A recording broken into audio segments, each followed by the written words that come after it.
Hello and welcome to Tiger Report. I'm Henry Cotton. And I'm Aaliyah Davis. How are you doing today, Henry? I'm doing good. You know, it's been raining all week, Yes, being it a little has. gloomy, but I'm all smiles. We're not going to let it slow us down. Sure not.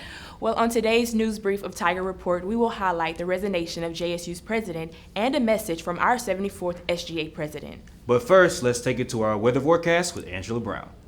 Hello, I'm Angela Brown with your Tiger Weather Forecast. It has been a rainy start into the week. For the early part of the week, expect heavy showers and thunderstorms until Wednesday. Thursday and Friday will brighten up the week with temperatures in the high 50s. As we go into the Valentine's Day weekend, expect sunny skies with a slight chance of rain. This is your Tiger Weather Forecast. Back to the newsroom. Thanks, Angela. For the entire month of February, Tiger Report is honoring the many contributions of African Americans to U.S. history. We would like to recognize Samuel E. Carnish and John B. Russwurm, the founders of Freedom's Journal. In 1827, John Russwurm and Samuel Carnish started the Freedom's Journal in New York. By the Civil War, 40 black newspapers were being published. And during the 1920s and 30s, when major papers virtually ignored Black America, the glory days of the black press began. The Freedom's Journal was the first black-owned and operated newspaper in America.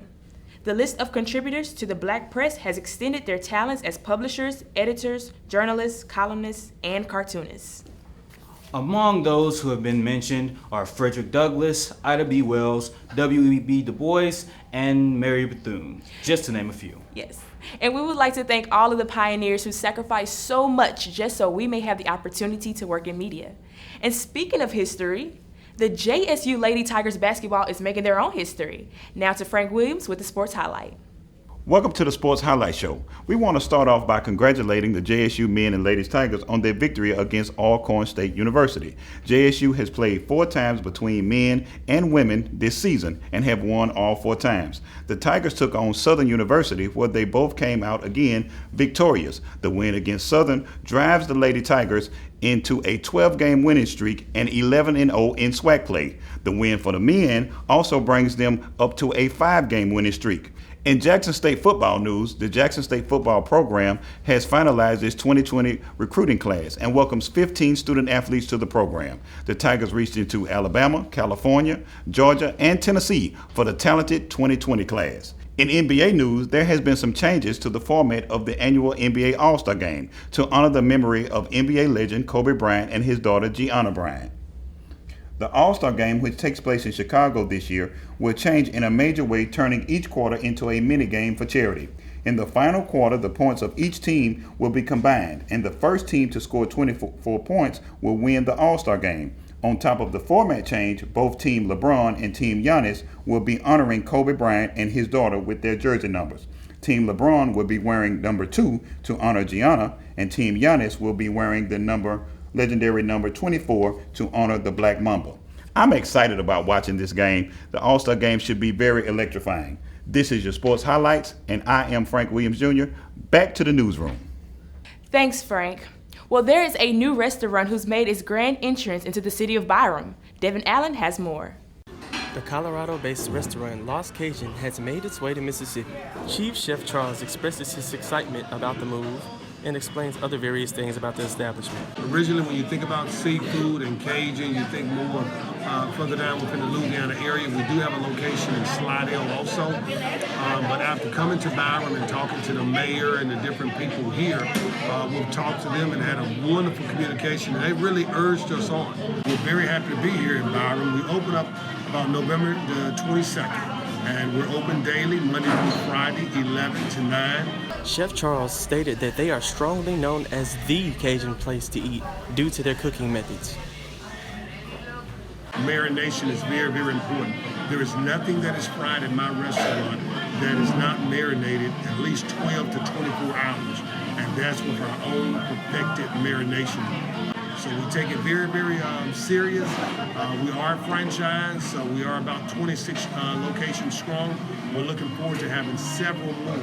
So we welcome you to come on down to the Lost Cajun in Byram, Mississippi. See myself, Chef Charles, again, the chef and the general manager, and let the good times roll. The new storefront is located on 6745 South Sidewell Road, Byram, Mississippi. For more information, you can visit www.thelostcajun.com. This is Devin Allen reporting for Tiger Report. Jackson State President Dr. William Bonham Jr. resigns after arrest over the weekend, connecting him to a prostitution sting. Along with President Bonham was JSU Art Gallery's director, Shonda McCarthy. The Board of Trustees has named Thomas Hudson as acting president of Jackson State University. Hudson currently serves as Special Assistant to the President and Chief Diversity Officer for Jackson State University. The 74th SGA President Jordan Jefferson releases a statement of comforting words to the student body. His statement reads, "During this trying time, it is important for us to remain Tiger strong. A wise man once said, stop focusing on the what happened and start focusing on what's going to move you forward. This is our charge. It is our job as students, faculty, staff, and alumni to continue to remind others why this institution is the college of our hearts." Well, Aaliyah, on a lighter note, a Mississippi native is on his way to the big screen with Bravo's hit TV show, Southern Charm. Desmond Jones has the story. Oh, okay, thanks. A local attorney has been selected to be a cast member of Bravo's hit TV reality show, Southern Two Charm. things, either going to court where I argue my cases, represent my clients, speak on my client's behalf. Days I don't have court, then I'm usually in the office doing paperwork, drafting motions, filing documents, making sure everything, all the I's are dotted, T's are crossed, and making sure that when I do go to court, when I have court Dennis days, Sweet IV is an attorney at Sweet & Associates Law Firm, where he specializes in personal injuries, wrongful death, criminal, and premises liability. But I also got to talk to him about his decision on accepting the role as a cast member for the reality show. A lot of it just depends on are they willing to pay, how much they're willing to pay, and how much would the show interfere with my day-to-day life, because my law practice comes first, my clients come first, and I wouldn't do anything to jeopardize my relationship with my clients or their cases. So it's kind of been a balancing test to determine how in-depth are they going to get, are they going to be able to handle my job, or if they do handle my job, will it interfere? Because I wouldn't want anything to come into, or anything to interfere with my day-to-day job. Dennis says a good colleague of his that he went to college with reached out to him about the opportunity. She knew some producers and they were interested in finding interesting people in Jackson, and she asked me if I was willing to listen to them. So I told him, yeah, give them my information.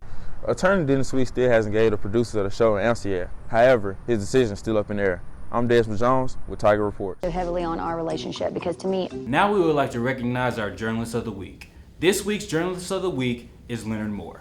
Leonard Moore's career quickly began as he served in the United States Army and the Federal Bureau of Prisons. After much thought and prayer, Leonard decided to go back to school to pursue his childhood dream in television.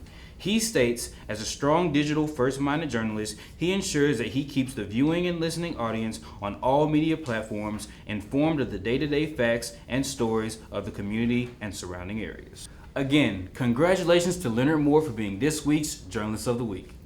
Now, before we let you go, here are a few things to be on the lookout for. Baseball season will open up on Valentine's Day at 6 p.m. Season tickets are now on sale. There will be student town hall meeting at the College of Liberal Arts Thursday, February 20th at 10 a.m. at the College of Liberal Arts Auditorium.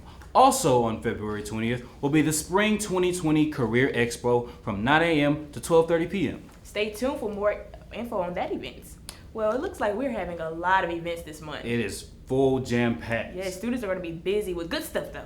Great stuff. Yes, indeed. Well, that about wraps us up for today. If you would like more content, don't forget to tune in to Comcast Channel 14. And don't forget to like and follow us on Facebook and Instagram at JSU TV Tiger Report. This has been Tiger Report. I'm Henry Cotton. And I'm Aaliyah Davis. We'll see you next time.